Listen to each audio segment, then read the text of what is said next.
Praise the Lord. கர்த்தருடைய பரிசுத்த நாமம் மகிமைப்படுவதாக. இன்றைய தியானம் சங்கீதம் 46 49 வரை. இந்த நாள் தியானத்திற்கான தலைப்பு அதிக விலை உயர்ந்த ஆசீர்வாதம் எது? ஒரு சில கேள்விகளோடு இந்த தியானத்தை நான் ஆரம்பிக்கிறேன். முதலாவதாக, இந்தியாவில் இருக்கக்கூடிய பெரிய பட்டணங்கள் எல்லாவற்றிலும் உங்களுக்கு ஒரு பெரிய வீடு இருக்கிறதென்றால் உங்களுடைய உள் உணர்வு எப்படி இருக்கும்? அடுத்ததாக, நீங்கள் சமுதாயத்தில் நல்ல ஒரு பெரிய அந்தஸ்தில் இருக்கிறீர்கள் என்றால், உங்களுடைய பிள்ளைகள் எல்லாம் நல்லா படித்து சமுதாயத்தில் பெரிய பெரிய அந்தஸ்தில் இருக்கிறார்கள் என்றால் அது எப்படிப்பட்ட ஒரு உள் உணர்வை உங்களுக்கு கொடுக்கும்? மூன்றாவதாக, உங்களுக்கு சுமார் 80 வயது ஆகிறது, ஆனால் வெளித்தோற்றத்தில் நீங்கள் மிகவும் அருமையாக பார்வைக்கு இருக்கிறீர்கள். உங்களை பார்க்குறவங்கெல்லாம் கேட்கிறார்கள், உங்களுக்கு 40 வயது தானே ஆகிறது என்று. அப்படி என்றால் உங்களுடைய உள் உணர்வு எப்படி இருக்கும்? இப்படிப்பட்ட அனுபவங்களின் வழியாக நாம் போகும்போது நம்முடைய உள்ளான உணர்வு மிகவும் ஒரு சுவாரஸ்யமாக காணப்படுகிறது. ஏனென்றால் இந்த சமுதாயம் இப்படிப்பட்ட காரியங்களுக்கு அதிக அளவில் மதிப்பை கொடுக்கிறது. செல்வம், அந்தஸ்து, ஆரோக்கியம், ஆரோக்கியம் இதெல்லாம் நல்ல காரியங்கள். ஆனால் அளவுக்கு மிஞ்சி ஒரு காரியத்திற்கு மதிப்பு கொடுத்து முக்கியமான காரியத்திற்கு நாம் மதிப்பு கொடுக்கவில்லை என்றால் நாம் நம்முடைய வாழ்க்கையில் ஏதோ ஒரு பெரிய காரியத்தை இழக்கிறோம். கர்த்தருடைய வார்த்தை என்ன சொல்லுகிறது என்று நாம் பார்க்கலாம். 49ஆம் சங்கீதம் 6ஆம் வசனத்திலிருந்து 8ஆம் வசனம் வரைக்கும் நான் வாசிக்கிறேன்.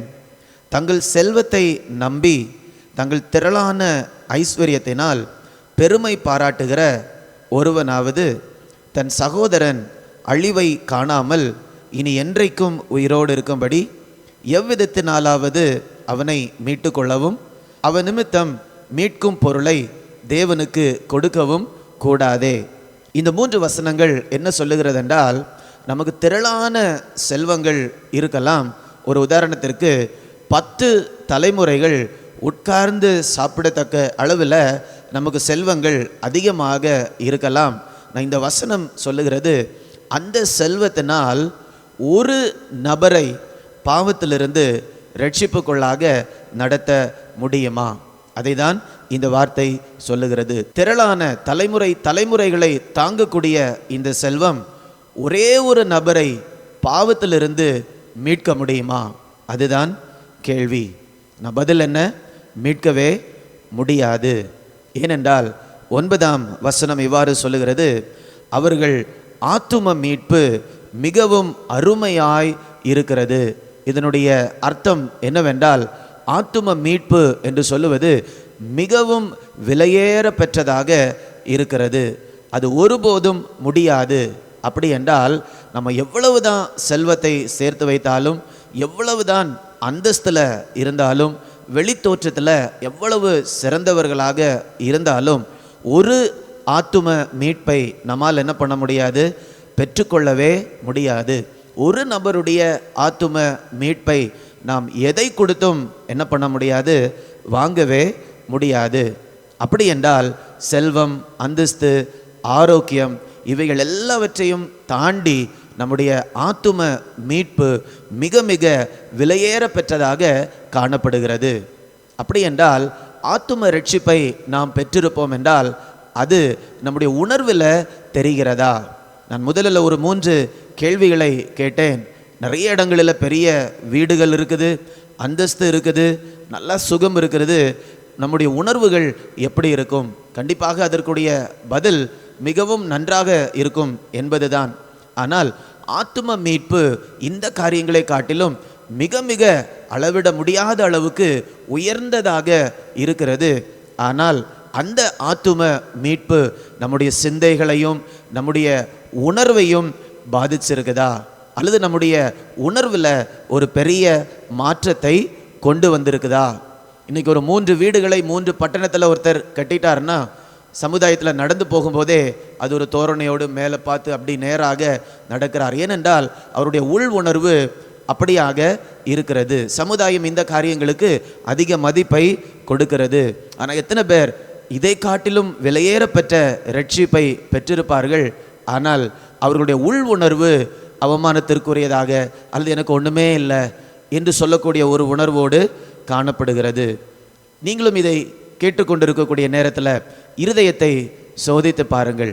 உண்மையான ரட்சிப்பை பெற்றிருக்கிறீர்களா? அது உங்களுடைய உணர்வில் மிகுந்த ஒரு சந்தோஷத்தையும் ஒரு மேன்மையையும் உங்களுக்கு கொடுத்திருக்கிறதா? நமக்கு ஆண்டவர் கொடுத்திருக்கக்கூடிய விலையேறப்பெற்ற ரட்சிப்பில் நம்ம உள்ளான மனுஷனில் நம்ம சந்தோஷப்படவில்லை என்று சொன்னால் என்ன நடக்கும் தெரியுமா? நம்மை காட்டிலும் குறைவாக ஆசீர்வாதத்தை பெற்றவர்களை பார்த்து நாம் பொறாமை கொள்ளக்கூடிய சூழலுக்குள்ளாக போய்விடுவோம். ஏற்கனவே பார்த்தோம், ஆத்தும மீட்பு தான் இருக்கிறதுலேயே அதிகமான ஒரு சொத்து அல்லது ஆசீர்வாதம். அதை உணர்வு அளவில் நம்ம அனுபவிக்கலைன்னா நம்மை காட்டிலும் குறைவாக ஆசீர்வாதத்தில் இருக்கிறவங்கள பார்த்து நம்ம பொறாமை கொள்ளுவோம். இதை தான் நாம் 16ஆம் வசனத்திலிருந்து 20ஆம் வசனம் வரைக்கும் நாம் பார்க்கிறோம். 49ஆம் சங்கீதம் நான் வாசிக்கிறேன். 16ஆம் வசனம், ஒருவன் ஐஸ்வர்யவானாகி அவன் வீட்டின் மகிமை பெருகும்போது நீ பயப்படாதே. ரட்சிக்கப்பட்டவர்களை பார்த்து சங்கீதக்காரன் சொல்லுகிறார், நீ பயப்படாதே. ஏனென்றால் அவன் மரிக்கும்போது, நல்ல செல்வம், அந்தஸ்து, ஆரோக்கியம் என்ன இருந்தாலும் சரி, அவன் மரிக்கும்போது ஒன்றும் கொண்டு போவதில்லை.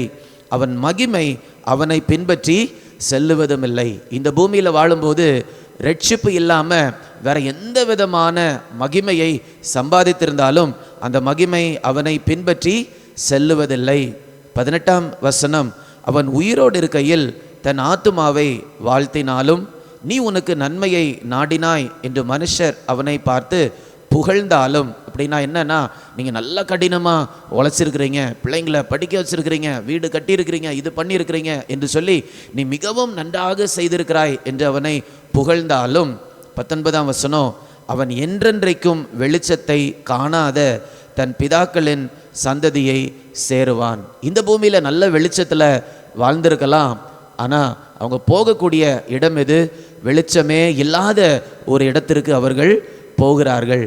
அப்போ ரட்சிப்பை காட்டிலும் இந்த உலகம் கொடுக்கக்கூடிய ஆசீர்வாதம் மிக மிக தரம் குறைந்ததாகவே இருக்கிறது.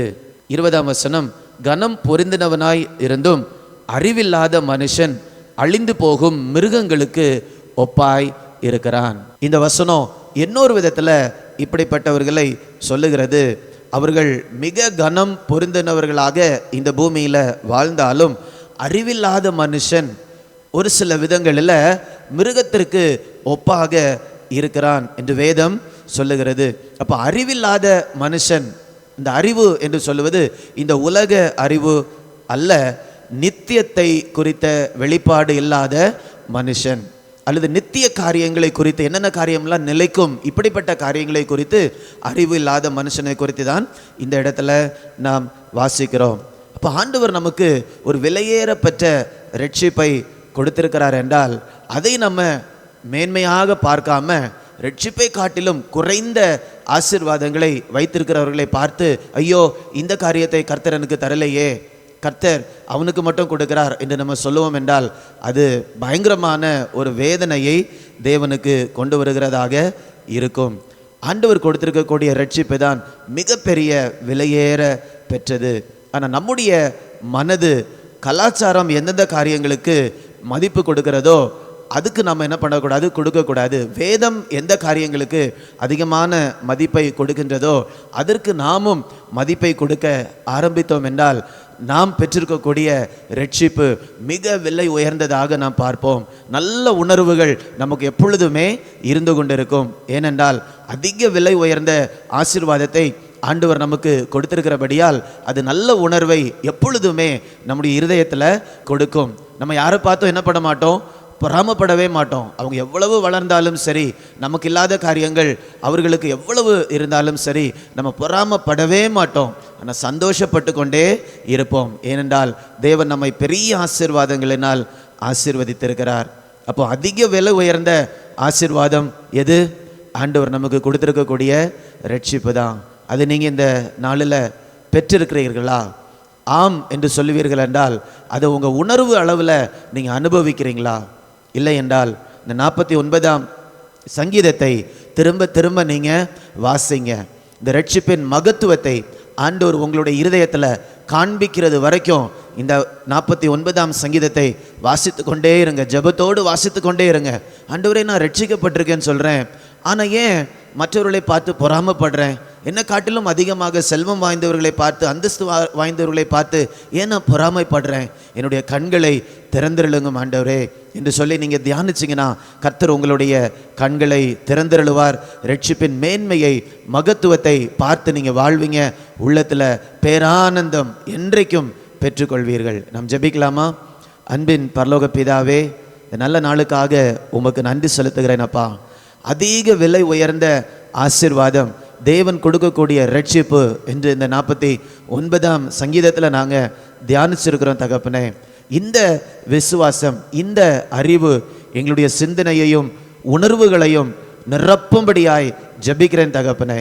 அந்த நிறைவுள்ள ஒரு விசுவாசத்தை ஆண்டவர் எங்கள் ஒவ்வொருவருக்கும் தரும்படியாய் ஜெபிக்கிறேன் தகப்பனே. யாரை பார்த்தும் பொறாமை கொள்ளாதபடிக்கு கர்த்தர் எங்களுக்கு தந்திருக்கக்கூடிய ரட்சிப்பில் நாங்கள் மகிழ்ந்து இருக்கக்கூடிய கிருபையை கர்த்தர் ஒவ்வொருவருக்கும் தரும்படியாய் ஜெபிக்கிறேன் அப்பா. மீட்பர் இயேசுவின் மூலம் கேட்கிறேன், ஜீவனுள்ள நல்ல பிதாவே. ஆமேன், ஆமேன். God bless you. God bless you.